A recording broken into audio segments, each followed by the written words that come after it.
फिर रमेश अपनी बाइक लेके उस आदमी के घर पहुंचता है। आदमी उसको अंदर बुलाता है। रमेश देखता है कि ये घर बहुत पुराना है। हॉल है, साइड में रूम है। रमेश बारिश खत्म होने का वेट करता है। वो आदमी कहता है सुबह होते ही चले जाना। उस आदमी की एक लड़की थी। रमेश को भूख लग रही थी। उसने सोचा मैं खाना उसकी बेटी से मांग लूँ। ना बेटी ने खाने को पूछा, ना ही उसके पिता ने। रमेश बिस्किट खाने लगता है। बाद में वो बिस्तर पे लेट जाता है। अचानक उसकी नींद खुल जाती है। उसको आवाज़ें सुनाई दे रही थी। वो मेन गेट धीरे से खोलता है। वो आदमी गड्ढा खोद रहा था। रमेश बहुत डर गया। वो वापस अपने रूम में जाता है। सामने एक और रूम थी। रमेश खिड़की में से देखता है और डर जाता है। वो देखता है कि बेड पर बॉडी लेटी हुई है। शायद किसी किसी की डेड बॉडी थी। ये देखकर रमेश का तो दिमाग काम करना बंद कर देता है। रमेश अपने कमरे की ओर जाने लगता है।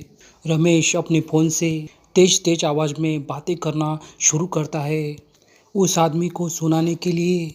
रमेश ने उस आदमी को बोला, बहुत ज़्यादा सीरियस हो गया, मुझे जल्द से जल्द निकलना होगा।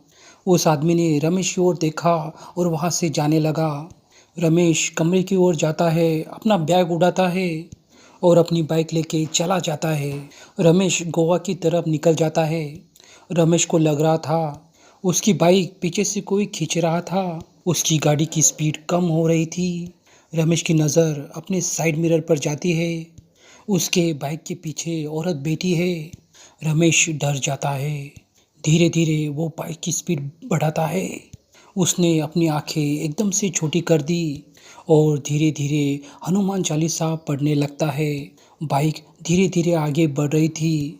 वो सोचता है कि काश ये सपना हो, कोई ना हो पीछे। वो दोबारा देखता है शीशे में और फिर रमेश की हालत एकदम खराब होने लगती है। रमेश अपनी गाड़ी की स्पीड बढ़ाता है।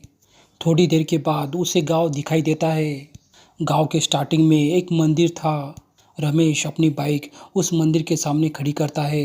वो भगवान के सामने हाथ जोड़ता है और गोवा की तरफ निकल जाता है। सब्सक्राइब करें, मिलते हैं अगली वीडियो में।